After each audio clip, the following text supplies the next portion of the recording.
My name is Jessica Marsh. I'm 30, and last weekend at a family cookout, something happened that changed the way I see my family forever. It started when my mother looked at me with this calm, almost proud expression and said, "We gave your wedding fund to your brother. He deserves a real wedding." She didn't whisper it. She didn't hesitate. She didn't even check my reaction. It was as if she expected me to accept it because maybe she thought I always would. My brother's fiancé squeezed his arm already, imagining the giant reception they'd been bragging about all afternoon. And my brother, he smiled, like everything suddenly made sense, like of course this money was meant for him. I didn't cry. I didn't ask questions. I just stood there holding my plate, feeling this strange mix of disbelief and recognition, like a part of me had always known this moment would come. Then my mother added, with that same confident tone she uses when she thinks she's being reasonable, "Jessica, you're practical. You don't need something extravagant. Your brother, well, he deserves a little help." I turned my head toward my fiancé. He didn't look confused. He didn't look shocked. He looked done. He pushed his chair back, stood up slowly, and pulled his phone from his pocket with the kind of calm that makes everyone else nervous. Then he said one sentence that wiped the smile off my brother's face instantly. "Should I tell them what I do for a living?" The whole table went silent. My mother blinked like she wasn't sure she heard him right. My brother shifted in his seat. And for the first time ever, the attention wasn't on him, it was on us. They had no idea what was coming, and honestly, neither did I. Before I tell you what happened next, let me ask you, if your mother said that to you, in front of everyone, would you say something or stay quiet like I did? And where are you watching from? Make sure you subscribe so you don't miss the rest of this story. Growing up, I learned early that the way love worked in our family had rules no one ever said out loud, but everyone followed. I lived with my parents, Brenda Marsh and Henry Marsh, and my younger brother Dylan Marsh in a Spanish-style house on the east side of San Antonio. It wasn't a bad home, but it was a place where attention flowed in one direction like a river with a fixed current, and I understood that long before I had the words to describe it. Brenda didn't just care about Dylan. She built her whole identity around him. If he had a football game, she treated it like a championship. If he needed school supplies, she bought the good kind without checking prices. If he felt stressed, she cleared her schedule to soothe him. Meanwhile, I mastered the art of moving around the edges of the house without needing anything. I handled my own projects. I figured out assignments on my own. If I forgot something, I fixed it quietly before anyone noticed. It wasn't resentment that shaped me. It was survival. When I asked Brenda once why she always hovered around Dylan like she expected him to fall apart, she said, "Boys need more from their mothers. You're not fragile like he is." That line stuck with me not because it hurt, but because it told me exactly where I stood. My father Henry rarely challenged her. He believed in staying neutral, but neutrality in a family like ours wasn't harmless. It tilted the scale in the direction already favored. He'd tell me I was capable, strong, independent. Those words were meant to lift me up, but they ended up becoming excuses for why I didn't get the same care Dylan did. By the time I reached high school, I knew how to navigate everything alone. I joined clubs that didn't require parental involvement and picked activities that didn't need anyone sitting in a bleacher cheering for me. I didn't want the disappointment of hoping someone would show up. Responsibility became second nature, almost too natural. I didn't just take care of myself. I started taking care of things that weren't mine to manage. The clearest example came when I was 19. I had a small savings envelope tucked away in my dresser for textbooks. One afternoon, Dylan told me he needed money to enroll in a community college class. He looked uncomfortable, almost embarrassed, and I assumed he had already asked Brenda. He had. She told him they couldn't stretch the budget right now, which was confusing because there had never been a budget too tight for his needs before. Without thinking, I took out my envelope and handed him what he needed. I didn't want him to fail a class or miss out, and honestly, I didn't know how to say no. Later, when Brenda found out, she didn't ask why Dylan came to me or whether I could afford to lose that money. She simply nodded and said, "That's what older sisters do." No thank you. No acknowledgement of what it cost me. Just a simple declaration of what my place was supposed to be. That moment didn't make me angry, but it did clarify something. In our household, sacrifices made for Dylan were normal. Sacrifices made by Dylan were unthinkable. I learned to bite back frustration before it formed. I learned to anticipate problems so no one blamed me for them. And I learned that staying quiet kept the peace better than asking for fairness ever did. Over time, those habits hardened. Brenda's expectations grew. Henry's silence remained steady. Dylan drifted through life comfortably, never seeing the imbalance because he never needed to. And I became someone who could carry things alone without showing strain. It took me years to recognize that what I called being responsible was really something else entirely, a quiet training in how to disappear without anyone noticing. There's a moment in life when something shifts quietly without fanfare, but you feel it all the same. That's how it was with Owen Caldwell. I met him at a legal workshop the city put together, a place I only went to because my supervisor offered me a small bonus for attending professional development events. I walked in expecting a dry afternoon, just paperwork presentations and maybe a free pen. I didn't expect to walk out wondering how I had gone so long without knowing a man like him. He was already seated when I arrived, focused on the speaker as if nothing else mattered. While others chatted or scrolled through their phones, he paid attention not because he wanted to impress anyone, but because that's just who he was. When we ended up paired for a short exercise, he introduced himself politely. No ego, no bravado, no attempt to dominate the moment. He spoke with a quiet confidence that didn't need to be loud. What stood out most was the way he listened. He didn't interrupt. He didn't assume. He didn't talk over me. It was such a simple thing, but when you grow up without being heard, you notice when someone finally pays attention. After the session wrapped, he asked if I wanted coffee. His tone wasn't pushy. It felt like a genuine invitation, one that didn't presume anything. I said yes, without overthinking it. We sat at a small shop a few blocks from the venue talking until the sun dipped low. It wasn't fireworks or dramatic chemistry, the kind movies exaggerate. It was something steadier, something that made me feel safe in a way I hadn't felt in years. Our dates stayed that way, calm, easy, comfortable. Owen never paraded his job around or tried to establish dominance through achievements. Whenever I asked what he did, he kept it brief, telling me only that he worked in law. I didn't push. It was enough that he treated me like someone worth showing up for. Meeting my family was a different kind of experience. When I brought him over for dinner the first time, Brenda Marsh greeted him with polite enthusiasm that didn't reach her eyes. She had that assessing look she always used when deciding whether someone was useful to her or not. Her questions started soft, but turned sharper with every minute. She asked about his career path, then his earning potential, then whether he planned to support me properly. She didn't ask him who he was. She wanted to know what he could provide. Henry Marsh sat across the table, mostly quiet, nodding occasionally at whatever Brenda said the way he'd always done.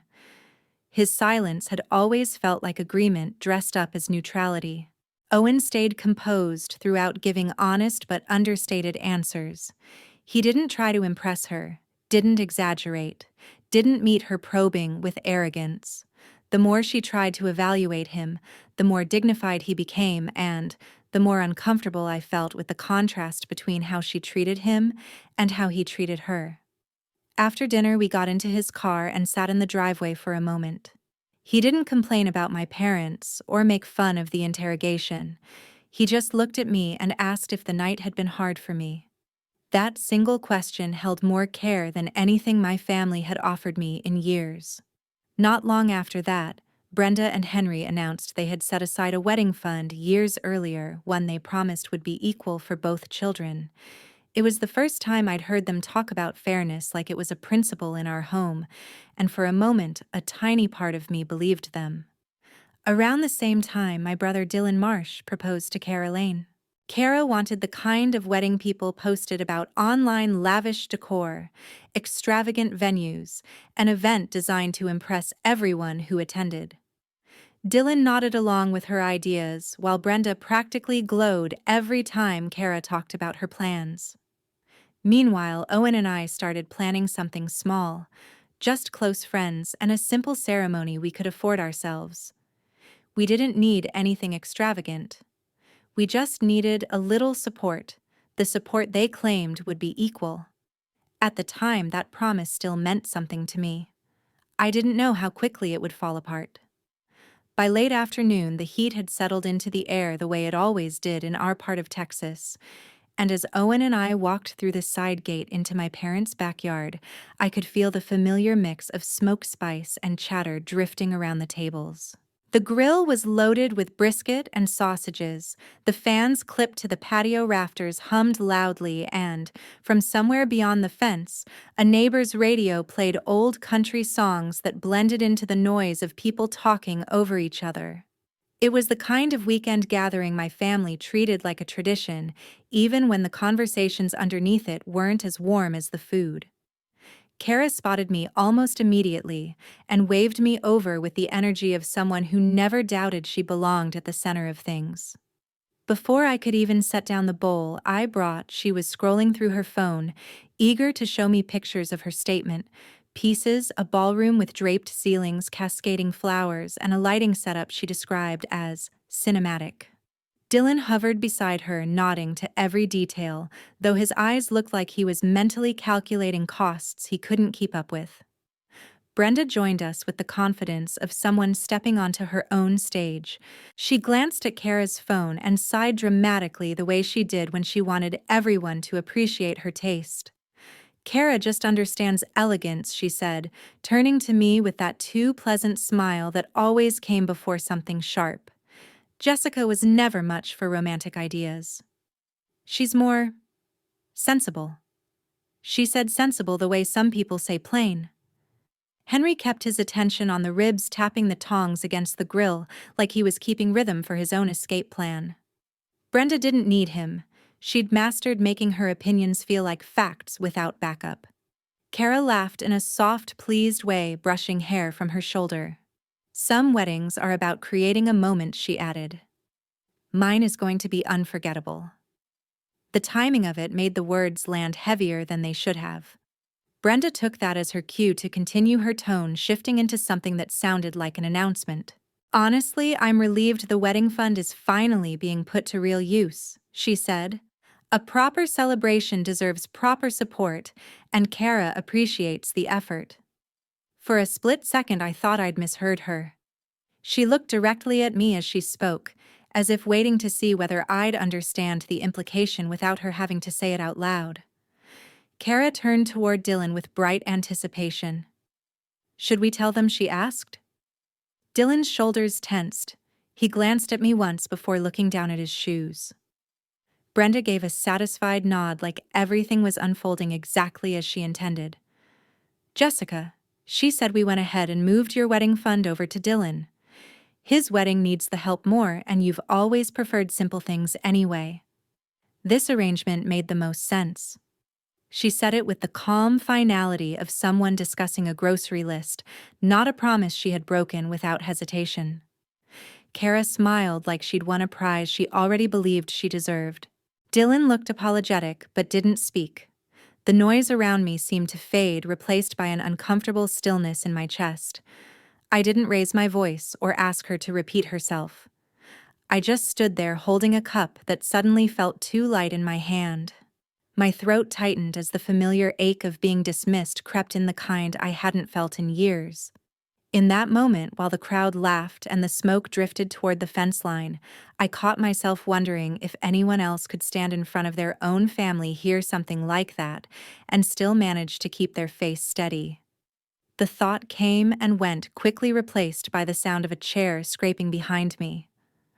Owen straightened up beside me, the shift in his posture so deliberate that even Dylan seemed to sense what was coming. It was the first time all evening that the entire table went quiet. The air felt heavy like the moment before a storm as Owen straightened beside me. He wasn't a man who used volume to make a point. His quiet was its own kind of warning. Brenda let out a soft laugh, the kind people use when they think they're stating an obvious truth. "Owen's a nice guy," she said, tilting her head as if she were giving him a compliment. "But he can't support a family the way Dylan can. That kind of responsibility isn't for everyone." I felt the words hit before Owen reacted, like someone had flicked a switch that couldn't be turned back off.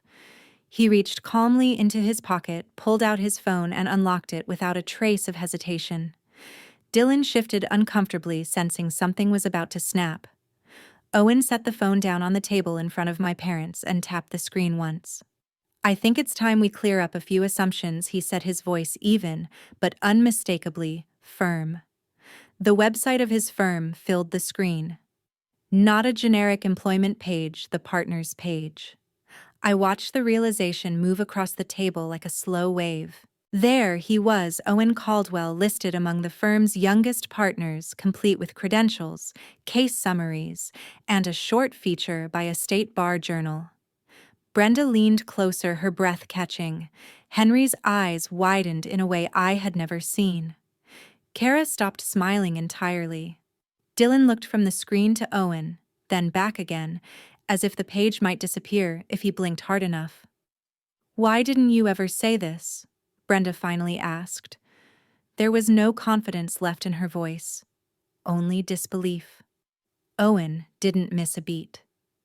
"Because I didn't want Jessica to feel like our relationship depended on what I do," he said. "I didn't want her defending herself from being judged for the wrong things. And I didn't want any of you assuming I needed to prove myself to be taken seriously." His tone wasn't angry. It was controlled, precise, sharper than anything raised voices could achieve. He turned his attention to Henry next, and the silence grew even tighter. "And none of that changes the fact that you took money that wasn't yours to take." Henry inhaled like he wanted to argue but couldn't find a good angle. "Let's not blow this out of proportion," he said. "We were just trying to help who?" Owen asked, cutting in before Henry could finish. "Because you didn't help Jessica. You took something promised to her and handed it to someone else without asking." Dylan shifted anxiously, palms open as if looking for a place to drop the blame. "Look, it wasn't just my idea," he said. "Things moved fast. Kara's family was expecting." Kara stiffened, shooting him a sharp look, like he had betrayed the talking points she expected him to use. Owen didn't raise his voice. He didn't need to. "I'm giving you the chance to fix it," he said. "Return the money. All of it. If you do that, we move on." He let the next line fall with absolute clarity. "If you don't, we handle it legally." It wasn't a threat. It was a statement of fact delivered by someone who knew exactly what legal action meant and who had the ability to carry it out. Brenda's face turned pale, her mouth tightening, as if she'd tasted something bitter. Henry stopped moving completely, the tongs in his hand hovering above the grill. Kara looked between Dylan and the phone as if the ground beneath her had shifted. No one said a word. Not one. I stood beside Owen, watching them try to piece themselves back together, and something inside me settled in a way I didn't recognize at first. It wasn't shock. It wasn't relief. It was the feeling of finally having someone stand in front of me rather than behind me. For the first time in my life, I wasn't bracing for impact. I was protected. And that changed everything. The stillness around me felt unreal, the kind that presses against your ribs until you either swallow everything again or finally let it out. I had lived most of my life choosing the first option, folding my feelings neatly and tucking them away because I believed it kept the peace. But after everything that had unfolded, the weight of my silence finally felt heavier than the consequences of breaking it. For once, the words lined up inside me instead of scattering. This time I'm going to talk, I said, my voice, even not shaking, not rising. And I need you to actually listen. The backyard chatter faded instantly. Brenda froze mid-movement with the serving spoon. Henry pretended to focus on the grill, though there wasn't anything cooking. Dylan shifted like his whole body wanted to slip behind the patio furniture. I looked at all of them and started speaking, not to accuse, but to finally tell the truth I had carried for too long. My entire life you treated me like the one who didn't need anything. If I handled a problem alone, you called it maturity. If I didn't ask for help, you called it strength. Whenever Dylan needed something, you rearranged the world to give it to him. When I needed something, you assumed I would figure it out myself. You praised him for effort while expecting perfection from me. Brenda let out a short, dismissive laugh as if she were brushing lint off her shirt. Jessica, you're reading too much into things. You've always been independent. You never asked for anything. Because you never left room for me to ask, I said. The steadiness in my voice surprised me, but it also grounded me. When Dylan needed tuition help, I gave him my savings because you said he was struggling. When I needed guidance, you said I was being dramatic. Every time I helped, it was expected. Every time he helped once, it was celebrated. Henry's jaw tightened the way it always did when he didn't want to confront something, but also didn't want to contradict Brenda. I wasn't angry anymore. I was tired. I stayed quiet because I thought it kept the family together. I thought carrying more without complaining made me the responsible one. But today showed me how invisible you made me. You didn't forget the fund. You didn't make a mistake. You chose him because you think he deserves more by default. Brenda's eyes widened with indignation. We made the choice that worked best for the family. Kara wants a real wedding. You're not the romantic type.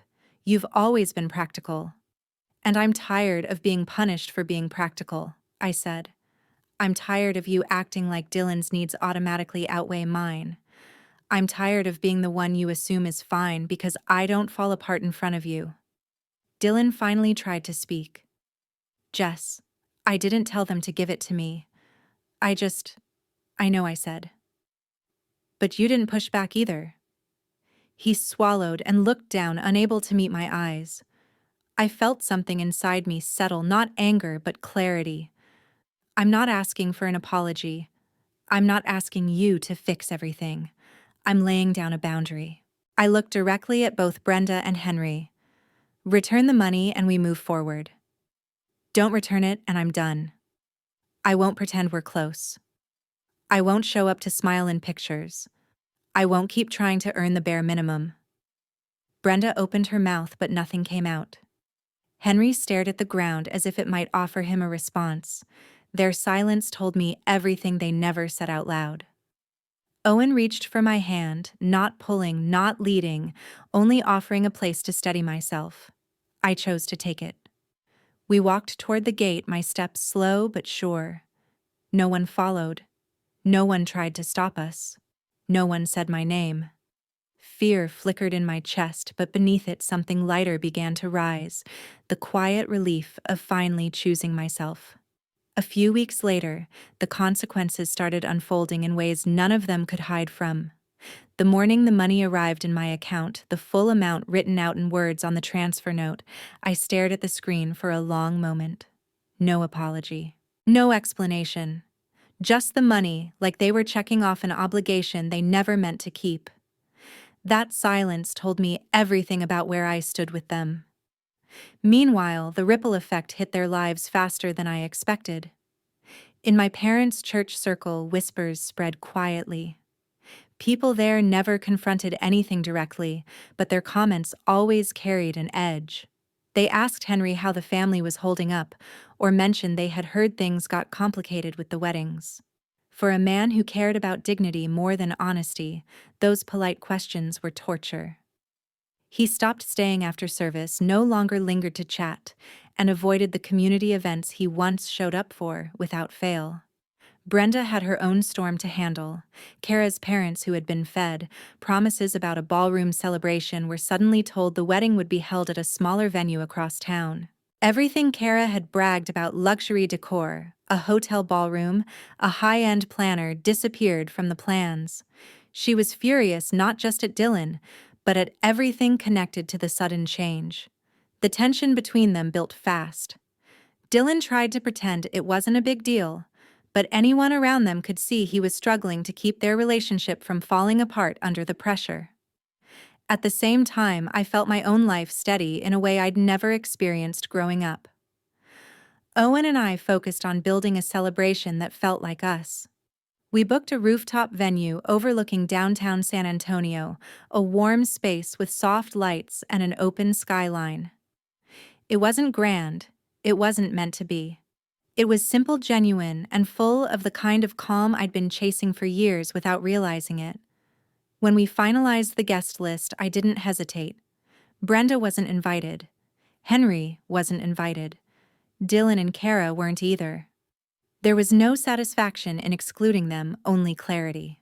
Every time I had included myself in their world, I had been expected to shrink. This time, I wasn't doing that. On the day of the wedding, as friends gathered around us and the sky shifted into soft evening colors, something inside me settled.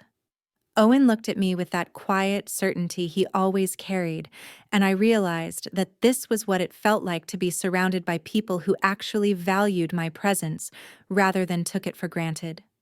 There was no comparison to anyone else, no unspoken scoreboard measuring who deserved more, just a small circle of people who cared. During the vows, when Owen's voice shook slightly, I felt the last pieces of my old life loosen. The years of being the reliable daughter, the forgotten sister, the one who was expected to be fine no matter what, those pieces didn't belong to me anymore. I had spent so long trying to prove myself to people who had already made up their minds about who I was.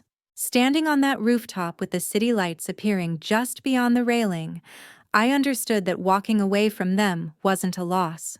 It was the first real choice I'd made for myself. And when the evening breeze moved around us and the people I chose laughed softly behind me, I finally felt something I had never felt in my childhood home. I felt free in a way that didn't depend on anyone's permission. It wasn't revenge. It wasn't victory.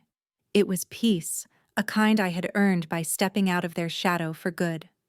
Months after the wedding, life settled into a rhythm that felt steady in a way I had never experienced growing up, and it was during one quiet evening that the past tried to slip back in. My phone lit up with a message from Dylan, a long block of text where he admitted that his marriage had been unraveling.